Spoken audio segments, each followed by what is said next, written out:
Nous allons reprendre avec encore un prix, celui des meilleures thèses en distribution. Et on remercie évidemment le professeur Olivier Badeau et Athenox d'être parmi nous pour expliquer l'engagement quand même de la chaire Leclerc, Leclerc voilà, tout à fait, dans la remise des prix. Je les laisse évidemment présenter le prix de thèse et ensuite nous aurons les présentations des 3 lauréats. Merci. Alors je tiens d'emblée, on tient avec Adeline d'emblée à remercier aussi le collègue Getty, l'association, la présidente, le président, etc. pour vraiment votre accueil. Et nous sommes très honorés, la chaire Leclerc ESCP Europe, prospective du commerce dans la société 4.0, est très honorée de participer à cette remise. Alors, blague à part, notre mission dans cette chaire, c'est à la fois évidemment, comme toutes les chaires, de valoriser la recherche. On a une quinzaine de chercheurs sous tous les grades, etc., qui travaillent dans la chaire, et pas mal de doctorants, mais certains sont déjà dans la salle. C'est évidemment d'essayer de favoriser ou de développer, on a vu ce matin, c'est pas si facile que ça, de l'intérêt pour la carrière du monde du commerce et de la distribution, notamment au niveau du master et doctorat. Et puis c'est aussi de favoriser les événements de transfert. Donc David va en parler plus, on a des événements de transfert, ils vont reprendre à partir du 1er janvier. Donc ici on est vraiment dans le cadre de la recherche, de valoriser la recherche, de favoriser avec nos moyens, avec ce que nous donne notre partenaire et l'intérêt, le mouvement qu'on a. Donc je trouve que ça participe complètement de notre mission de s'intéresser aux recherches doctorales. Donc cette année il y a eu un nombre important d'excellentes recherches doctorales qui ont été proposées, candidatées. Après une petite explication de la chaire, nous appellerons les 3 docteurs qui ont été shortlistés, donc les finalistes, et puis ensuite nous remettrons les 3 prix par ordre croissant. Aline, je laisse le micro. Bonjour, donc effectivement la chaire prospective du commerce dans la société 4.0, elle a pour objectif de développer une réflexion approfondie, prospective sur le commerce et la distribution. C'est pour ça d'ailleurs qu'elle s'appelle 4.0. Elle a été lancée à l'initiative de Michel-Édouard Leclerc il y a 2 ans et demi. Elle s'intègre aujourd'hui dans son 2e round pour les 3 prochaines années. Je tiens à vous présenter un ouvrage qui vient de sortir, qui est sorti il y a quelques semaines en librairie, qui s'appelle Distribution 4.0, qui est le reflet des travaux de la chaire qui ont été lancés depuis 2 ans et demi et qui aussi, à la demande de notre éditeur Pearson, reprend aussi un certain nombre de fondamentaux sur la distribution et le commerce, tout en ayant un regard prospectif sur la distribution de demain. Avec la Ligue des contributeurs professionnels et académiques, dont certains sont dans la salle, vous les reconnaîtrez, ils ont le livre en page. Bien, la chaire s'inscrit autour de 3 piliers principaux. Il y a un premier pôle qui est ce dont le professeur Badeau disait, le pôle pédagogique, qui est une des vocations de la chaire, c'est de développer un enseignement et une pédagogie et de développer des vocations pour le commerce et la distribution. Donc au sein de l'ESCP, on forme les étudiants sur ces matières-là, on a des challenges, on a des retail tours aussi. Le deuxième pilier très important aussi, c'est le pilier recherche. C'est dans ce cadre-là qu'on soutient le colloque par un prix de thèse, mais aussi on a des travaux doctoraux avec, par exemple, Amélie Abadi, qui est ici aujourd'hui, qui réalise un travail doctoral sur la plateformisation du commerce, et d'autres travaux doctoraux avec des mémoires de recherche. Et notre 3e pilier, ce sont les événements, et notamment, c'est effectivement dans cette logique de vocation de transfert, c'est-à-dire transférer les connaissances aussi à un plus large public, et notamment un public de professionnels. Et à cette occasion, on organise tous les premiers mercredis du mois à l'ESCP les petits déjeuners du commerce 4.0. Donc je vous invite, c'est des événements qui sont gratuits sur inscription, qui portent sur des thématiques spécifiques sur lesquelles on a un regard à la fois en invitant des start-upers et des entrepreneurs pour qu'ils nous donnent leur vision opérationnelle et puis prospective, mais aussi toujours associé avec l'analyse d'un expert plutôt d'origine universitaire qui va apporter la robustesse de ces travaux. Donc c'est des événements qui réunissent entre 100 et 200 personnes tous les mois. Le programme est disponible sur la page web de la chaire, sur lequel vous avez des petits flyers et vous pouvez suivre notre actualité sur les réseaux. On a le prochain prochain petit déjeuner, puisqu'il y a un petit break, et ça reprend le prochain petit déjeuner le 9 janvier, sur le thème des millennials. On sera honoré d'accueillir, notamment en plus d'autres personnes, les travaux, effectivement, et les présentations des travaux sur l'étude des millennials que vous avez eu, mais on a d'autres sujets comme production et commerce 4.0, comme le commerce dans la ville, enfin, comme la physicalisation des pure players, qui sont des thématiques qui vont arriver sur les prochains mois. Et le voice commerce. En attendant le mois de janvier, nous vous invitons le 7 novembre à l'ESCP pour une soirée de lancement de notre ouvrage Distribution 4.0. Donc c'est pareil, vous pouvez vous inscrire via la page web de la chaire. Ce sera l'occasion de parler du commerce et de jeter aussi un regard prospectif sur ce sujet-là. Voilà, ça vous donne une idée des activités. Alors dans ce cadre-là, donc, nous sommes honorés d'être impliqués sur le prix des meilleures thèses en distribution. Donc nous allons écouter maintenant les 3 finalistes par ordre alphabétique.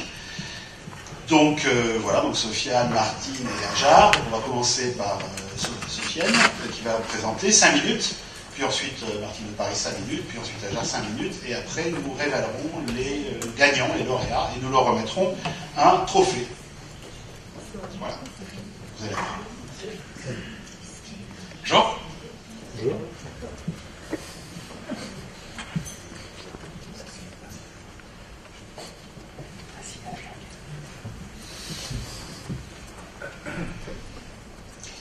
Alors, dans cette thèse, on part du constat qui est fait, de dire que le marketing finalement tend à devenir plus humain et marchand.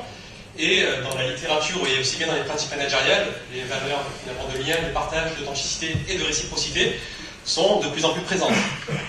On a par exemple des magasins de la grande distribution qui vont organiser des soirées privées pour leurs consommateurs, les magasins U qui, dans leur campagne publicitaire, vont expliquer aux consommateurs pourquoi tel produit est proposé à tel prix, ou encore la Fnac et Decathlon qui, respectivement, vont organiser des concerts ou des compétitions sportives pour leurs consommateurs. Donc si les exemples de cette nouvelle forme de marketing sont de plus en plus fréquents en commerce traditionnel, on va finalement observer qu'en commerce électronique, on n'est pas du tout dans cette mouvance, puisque le transactionnel va continuer de dominer sur les aspects relationnels et du coup encore moins humains. On a 2 exemples ici avec Booking qui, lorsqu'on va réserver une chambre d'hôtel, va par exemple vous dire qu'il y a une très forte demande, qu'il faut faire vite si on bénéficie du prix, qu'il y a 11 personnes qui consultent l'offre en même temps, ou encore Zalando qui va nous proposer un bon d'achat à fin de validité très rapide. Alors tous ces éléments fonctionnent, mais peuvent générer du stress, de l'énervement, voire de l'oppression pour le consommateur. Donc à cet effet, on s'est demandé si finalement le commerce électronique n'avait pas lui aussi intérêt à tendre vers ces valeurs plus humaines et moins marchandes. À court terme, eh bien, cela permettrait de se différencier de la concurrence tout simplement, puisque la littérature est également d'accord pour dire que tous les sites e-commerce finalement se ressemblent de façon assez proche. Et à plus long terme, on peut se demander si le commerce électronique, ça ne serait pas finalement son avenir de lui aussi devenir, enfin de s'ancrer dans ses valeurs plus humaines et moins marchandes. À cet effet, on s'est intéressé au concept d'hospitalité, qui est issu de la littérature en sciences humaines et sociales, puisque d'une part, il est fortement ancré dans ses valeurs humaines, mais en plus, il est lié au domaine marchand et peut être transposé pour une interface digitale. Donc à cet effet, dans la thèse, on s'est intéressé à une littérature qui est relativement riche, en histoire, en sociologie, en théologie, en interaction homme-machine ou encore en système d'information, pour montrer finalement que, eh bien, il est légitime d'utiliser le concept d'hospitalité en commerce électronique. Et cette riche littérature nous a permis alors de parler d'hospitalité virtuelle qui a été définie et conceptualisée autour de 3 dimensions. Une dimension sociale, une dimension réciprocité et une dimension ludique. Suite à cela, nous avons créé un premier site internet marchand hospitalier basé sur ces différents éléments. Et par exemple, sur ce site, on pouvait retrouver, en plus de la boutique en ligne classique, eh bien, une communauté virtuelle qui était directement intégrée au site, qui permettait aux consommateurs d'échanger entre eux, mais également aux consommateurs de rentrer en contact avec l'entreprise. On a également un espace membre qui permettait de voir qui était connecté en même temps que moi et pouvoir échanger avec les différentes parties prenantes. Le détail pour chacun des prix, on expliquait aux consommateurs pourquoi tel produit était proposé à tel prix, des jeux et concours qui étaient régulièrement organisés, ou encore le système de vendeurs attitrés. C'est-à-dire que dès que la personne s'inscrivait sur le site, ce n'était pas contact@entreprise.fr qui allait s'occuper de la personne, mais c'était par exemple Caroline, 32 ans, on a quelques informations sur la personne, qui allait personnellement s'occuper de nous pendant notre relation sur le site e-commerce. Cette première étape étant validée, on s'est ensuite intéressé à comprendre quel serait l'impact de l'hospitalité virtuelle sur le comportement de l'internaute. Pour cela, nous avons mené une étude quantitative où nous avons mobilisé un plan factoriel complet sur les 3 dimensions de l'hospitalité. Elles étaient tantôt présentes, tantôt absentes. En clair, le premier site internet hospitalier qui a été créé, on l'a dupliqué en 8 versions différentes, sur lesquelles on a manipulé les différentes versions, les différentes dimensions d'hospitalité, pour avoir le site le moins hospitalier, avec aucune des 3 dimensions, jusqu'à la version la plus hospitalière, et ainsi, nous avions les différentes combinaisons d'hospitalité possibles. Sur chacun des 8 sites, on a recruté un échantillon représentatif de la population française, et les données collectées nous ont permis d'observer finalement que l'hospitalité virtuelle d'un site va accroître positivement le niveau des réactions affectives à valence positive. Et bien, les internautes vont ressentir plus de plénitude, plus de plaisir, plus de détente et de tranquillité pendant leur expérience. Et, à contrario, on va réduire de façon significative le niveau des réactions affectives à valence négative. Moins d'énervement, moins d'oppression. On va également avoir un lien significatif et positif sur l'absorption cognitive, ce qui signifie que les internautes vont se sentir plus immergés, plus absorbés pendant leur expérience. Et ces réactions affectives à valence positive et cette absorption cognitive vont toutes deux conduire à des comportements d'approche, l'envie de passer du temps sur le site. On a également un lien significatif entre les réactions affectives à valence négative et les comportements d'évitement. Et on observe aussi que les comportements d'approche vont générer un meilleur niveau d'intention d'achat pour l'internaute. En parallèle de ces mesures par échelle traditionnellement utilisées en marketing, on a mis en place un outil d'analytics qui nous a permis d'avoir en temps réel le comportement de l'internaute pendant sa navigation. On a ainsi pu observer que, en termes de temps passé sur le site et par page, en termes de taux de rebond ou encore en termes de nombre de pages visitées, on avait des éléments qui étaient bien plus intéressants pour les versions des sites les plus hospitalières. En conclusion, si on doit retenir 3 points sur cette thèse, et notamment sur les implications managériales, on peut dire que finalement le digital et l'humain ne sont pas incompatibles, pas si incompatibles que ça, et que l'hospitalité virtuelle est un moyen justement de faire en sorte que le commerce électronique notamment puisse justement intégrer ces valeurs humaines et ces éléments non marchands. On a ainsi pu observer que l'hospitalité virtuelle d'un site finalement générait des effets positifs pour différentes parties prenantes, aussi bien pour le consommateur qui va avoir une expérience bien plus intéressante que pour l'entreprise, puisque les intentions d'achat sont bien meilleures, et la thèse met en avant différents outils justement pour humaniser ces interfaces digitales. Alors aujourd'hui, les exemples qu'on trouve dans les pratiques managériales, ils sont surtout dans le secteur de la banque assurance. On a par exemple Netvox qui se définit comme étant 100% digital et 200% humain, ou encore le Crédit Agricole qui expliquait dans une récente campagne publicitaire que le digital ne signifie pas la fin de l'humain, mais ce sont des choses qui peuvent aussi s'apparenter et s'intégrer à la grande distribution de façon bien plus large aujourd'hui. Merci. Merci. Bon, vous avez donc pu voir le niveau de robustesse scientifique des travaux qui ont été sélectionnés. Donc j'appelle maintenant le docteur Martine de Paris pour sa présentation. Pareil, 5 minutes.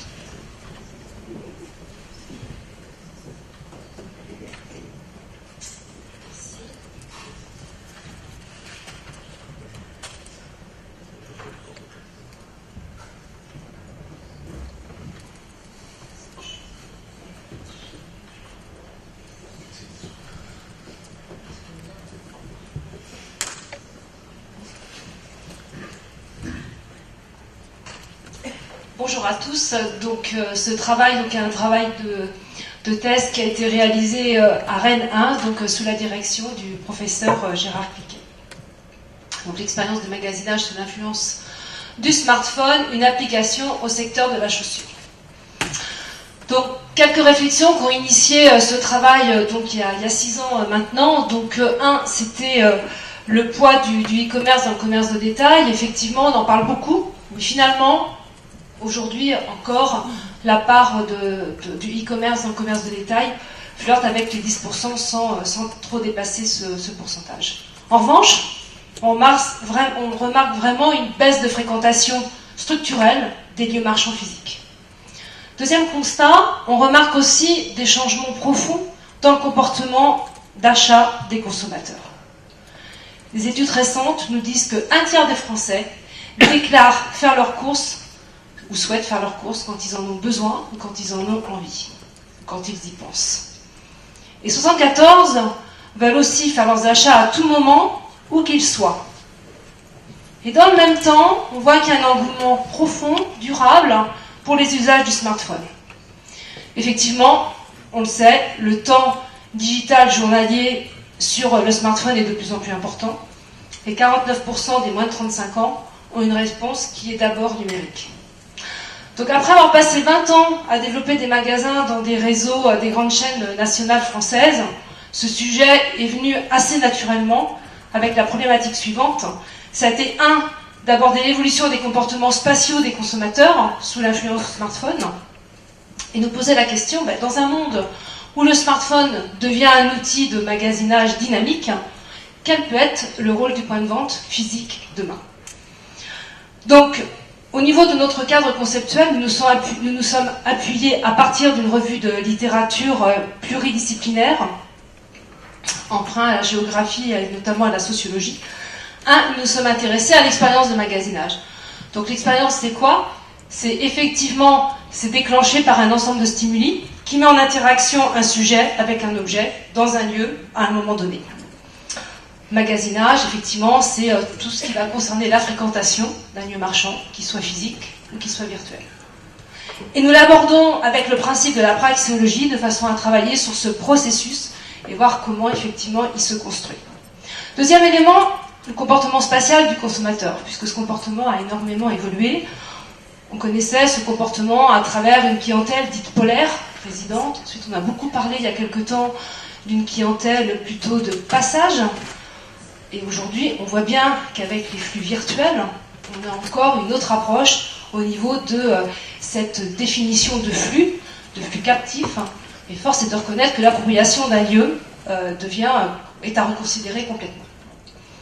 Deuxième élément, on nous parle beaucoup d'un consommateur qui est de plus en plus nomade. Il est mobile. Donc on le connaissait mobile physiquement. Depuis ce matin, on voit bien qu'il est aussi mobile virtuellement. Et que les deux s'enchassent l'un dans l'autre pour créer une mobilité ubiquitaire. Ubiquitaire, c'est l'ubiquité, c'est le fait d'être présent dans plusieurs endroits en même temps. Le smartphone est par définition un outil parfait qui donne sens à cette ubiquité et qui permet effectivement donc une certaine fluidité entre les différentes mobilités. Alors, appliqué au parcours d'achat, qu'est-ce que ça donne? On voit bien que, historiquement, on avait un canal plutôt unique. Le consommateur allait au point de vente, ensuite les canaux sont devenus multicanaux, cross-canaux, et aujourd'hui on parle d'un environnement omnicanal vers lequel beaucoup d'enseignes essayent de tendre. Donc notre cadre d'analyse a été de travailler cette modélisation du parcours d'achat sous l'influence du smartphone, c'est de voir l'imbrication des différents points de contact, voir comment le choix modulaire se fait entre les canaux marketing, canaux virtuels, canal virtuel, canal physique, et le transposer sur l'expérience donc dite ubiquitaire. Deux études, une première étude qualitative exploratoire de 46 entretiens. Donc nous avons commencé par demander aux individus, ces 46 répondants, on les a interrogés sur les façons de faire avec leur téléphone au quotidien, qui nous racontent une journée avec leur téléphone. Et ensuite, on leur a demandé de nous raconter des récits de vie magasinage. L'idée étant de voir est-ce qu'il y avait des similitudes entre la façon d'utiliser son smartphone au quotidien et voir comment on pouvait le transposer dans les parcours d'achat. Pour approfondir notre étude, nous avons mené une étude de cas, d'abord par immersion participative dans des points de vente. Nous avons choisi le secteur de la chaussure pour femmes, une enseigne du groupe Eram qui s'appelle Melo Yellow. Et donc une partie plus ethnographique, appuyée ensuite par une étude terrain en immersion dans un point de vente choisi de la région parisienne avec 70 entretiens réalisés donc à la sortie du point de vente pour voir in situ dans un magasin physique donc l'influence de notre outil numérique. Et les résultats convergent certains convergent, d'autres sont nouveaux donc entre ces deux études. Donc on a abouti donc à un modèle conceptuel où la praxéologie donc de l'expérience de magasinage elle est centrale, elle est active, elle est dynamique. Et on va voir, elle va s'ajuster au fil de l'eau en tenant compte de deux éléments forts. Le premier élément, c'est le contexte de l'expérience. Donc c'est ce contexte qui va être le déclencheur et qui va initier donc le processus. Il va être fortement influencé par le cadre spatio-temporel. Et là, nos deux études montrent bien que la spatialité, donc le lieu devient de plus en plus maîtrisé. En revanche, cette flexibilité spatiale, elle est très très contingente à la temporalité. Donc elle va influencer la praxéologie et sous l'influence également donc de l'usage du smartphone en termes de fréquence et d'intensité au quotidien, des choix vont s'opérer au niveau du choix du canal marketing, entre d'un côté le choix d'Internet et de l'autre donc le choix du point de vente. Internet effectivement est reconnu pour ses spécificités cognitives, parce qu'il peut rendre le processus beaucoup plus robuste, mais pas que. Il peut être aussi complètement heuristique. Et force est de reconnaître que le choix du point de vente, la visite au point de vente, elle a des caractéristiques qui lui sont propres, que l'on connaît, mais en tous les cas, la visite devient moins prévisible et moins exceptionnelle. Donc nos résultats mettent en avant trois logiques de parcours d'achat. Une première, une logique linéaire utilitaire mécanique, c'est la logique shopping habitude, qui peut se faire online et qui peut se faire aussi offline. Une autre logique linéaire autotélique, elle est plutôt spontanée, elle est immersive. On la connaît beaucoup offline, mais elle peut être aussi tout à fait online. Certains pure players l'ont compris. Et une logique combinée dont on parle beaucoup aujourd'hui, la logique dite repos. Donc les implications pour les commerçants, c'est d'être à l'écoute effectivement des consommateurs pour décrypter les situations d'usage du smartphone au quotidien et notamment en mobilité. 2, c'est une fois qu'ils auront bien compris, bien comprendre cette notion de contexte et voir dans quelle mesure le contexte peut devenir une ressource essentielle pour attirer l'ensemble des flux captifs. Les commerçants doivent également être facilitateurs de contexte expérientiel hyper réel pour le consommateur. Et la spatialité des lieux marchands, qu'ils soient physiques ou qu'ils soient virtuels, l'idée c'est de donner envie aux consommateurs donc de les fréquenter et d'aller dessus. Et le personnel en contact, il doit s'adapter aux différentes logiques de magasinage. Et nos résultats tendent à dire que le parcours monocanal n'est pas mort, et donc attention à relativiser la capacité des outils technologiques. Je vous remercie.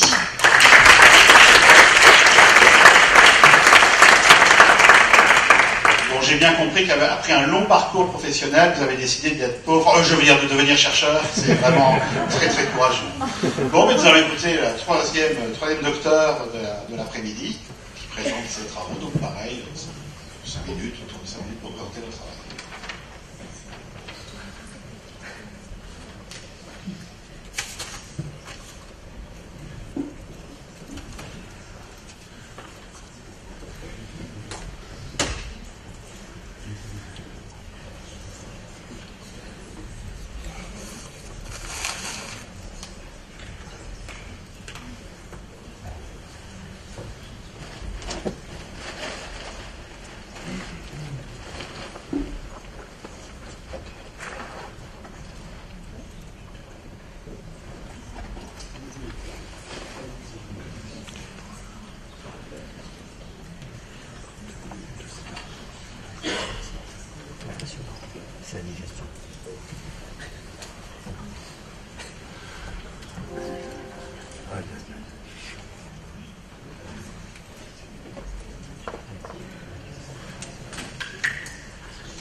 Alors, ces dernières années, nous voyons l'émergence de formes de travail du consommateur au sein de structures collaboratives dans des domaines très différents, que ce soit par exemple le transport, la restauration ou le logement.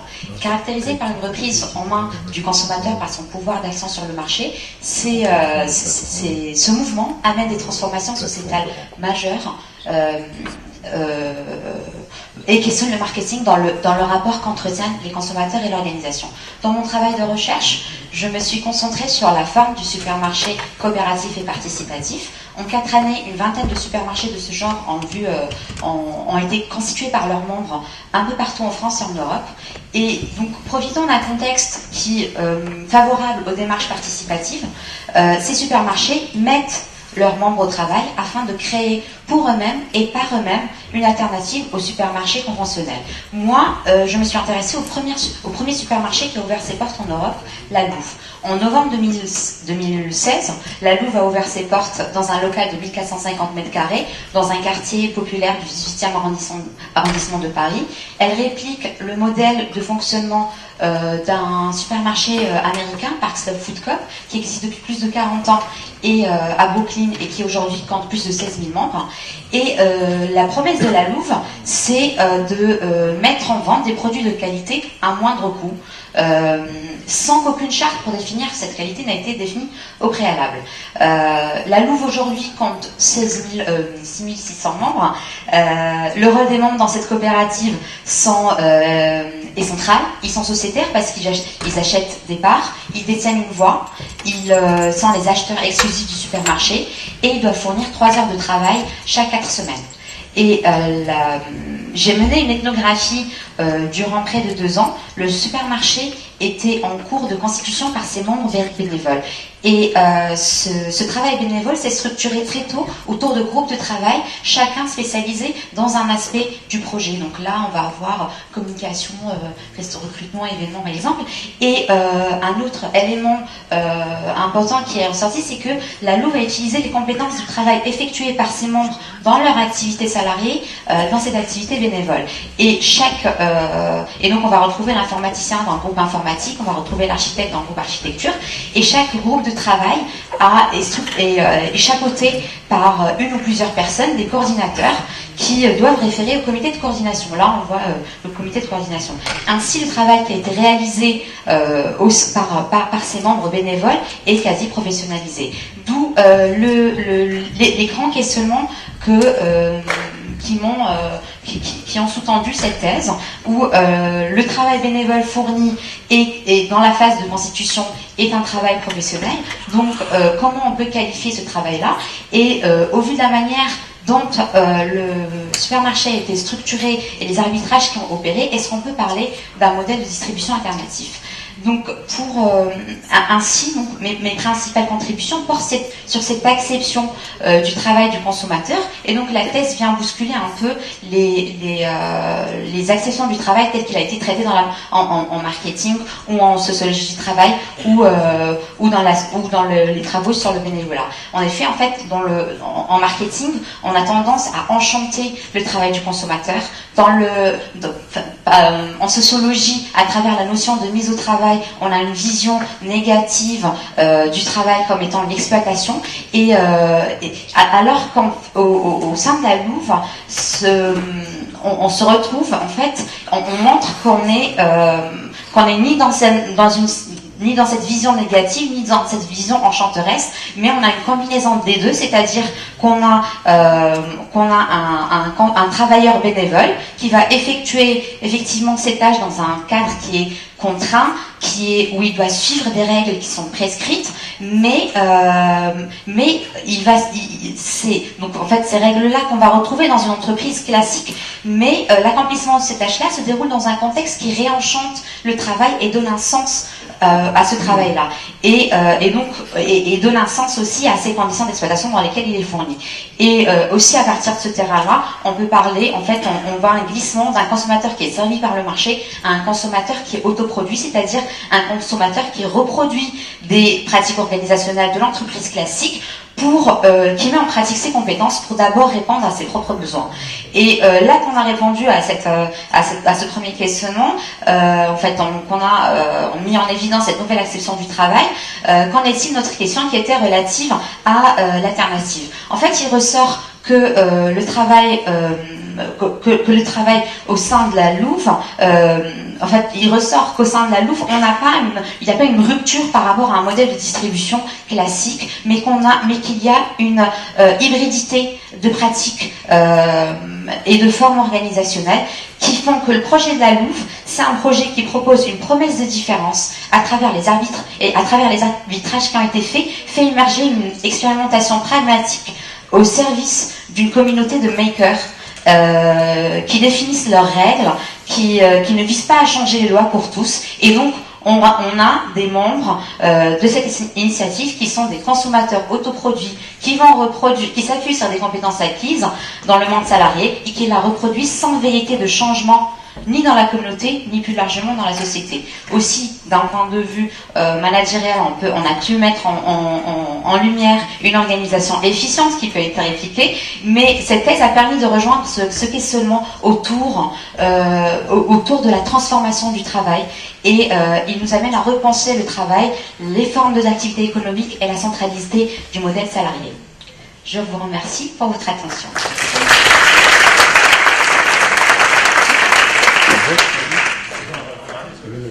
Alors nous allons remettre, oui c'est ça les vieux chercheurs, il faut des doubles foyers, etc. Enfin, c'est terrible. Bien, je partage avec mon ami le professeur Paché la carte vermeille. Donc n'hésite pas à le dire, Gilles. Alors, blague à part, nous allons donc remettre dans un premier temps le til de bronze, donc c'est le troisième prix en fait, le til d'argent et le til d'or. Et le til d'or est assorti d'un chèque. Il faut le dire, on est dans le monde de la distribution, etc. Puisqu'on a dit tout à l'heure, donc le til d'or est assorti d'un chèque qui est le prix, la dimension moins symbolique, mais plus pécuniaire. Alors j'appelle pour le til de bronze le docteur, la doctoresse, parce que je rappelle que dans le littré, le féminin de docteur, ça n'est pas docteureux, c'est doctoresse, Hajar El Karmouni.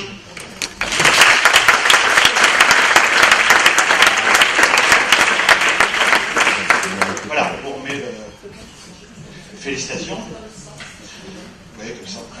Oui, comme ça.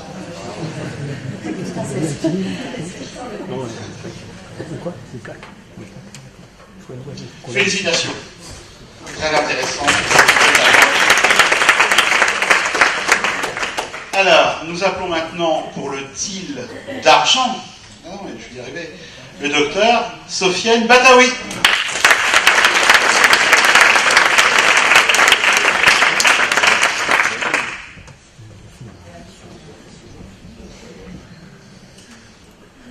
Peut-être aussi pour les photos par la barre, il y a des photos. Et alors, vous l'avez compris, eh bien, le til d'or, c'est-à-dire le premier prix, revient au docteur Martine de Paris. Toutes nos félicitations.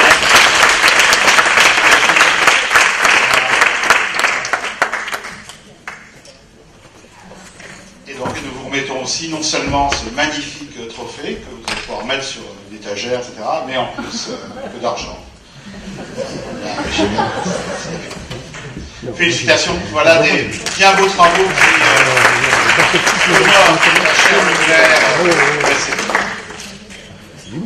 Merci professeur Badaud. Donc je suis ravie Martine pour cette très belle thèse. J'avais une question, comment vous envisagez les recherches futures à partir de là?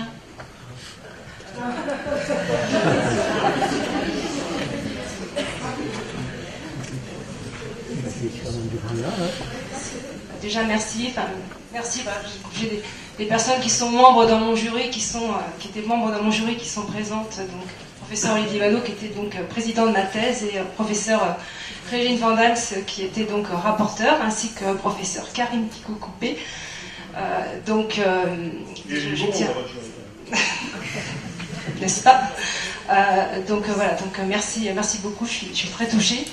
De ce parcours, hein, comme je l'ai dit, donc après 20 ans passés, 15 ans à avoir fait du développement chez Yves Rocher et avant 6 ans dans le prêt-à-porter enfant.